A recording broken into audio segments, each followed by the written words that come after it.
வேலூர் மாவட்ட தாவிக நிர்வாகிகள் சந்திப்பில் பேசிய அக்கட்சியின் தலைவர் விஜய், போட்டித் தேர்வு பாடத்திட்டங்களில் மாற்றம், பாடத்திட்டத்தில் அடிப்படை அரசியல், அரசு பள்ளிகளில் பெண் குழந்தைகளுக்கு சுகாதாரமான கழிப்பறை போன்ற பல்வேறு வாக்குறுதிகளை அறிவித்த நிலையில் அது குறித்து மக்கள் குரல் பகுதியில் திருப்பூர் மாவட்டம் பல்லட மக்கள் தெரிவித்த கருத்துக்களை பார்க்கலாம்.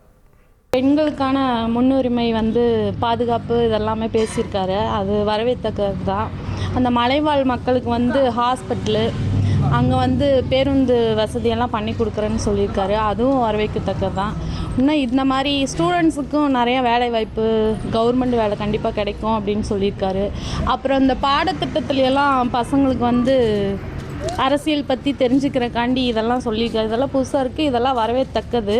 அவர் வரவேற்கத்தக்கது தான். அவர் சொன்ன கல்வி, மருத்துவம், வேலைவாய்ப்பு இதெல்லாம் செய்வார்னு இன்னும் நாங்கள் எதிர்பார்க்குறோம். ஆட்சிக்கு வந்ததுக்கப்புறம் அவர் சொன்ன இதெல்லாம் எதிர்பார்த்துட்ருக்கோம். முதல்ல மலைவாழ் மக்களுக்கு பாதுகாப்பு. மலைப்பகுதிக்கு அவர் போயிருக்கிறாரா? ஷூட்டிங் போயிருப்பார்.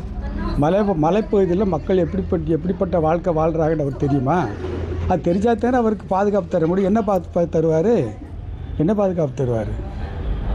இது சும்மா வெற்று வாக்குறுதி. இந்த நடைமுறைக்கு ஒத்து வருமா?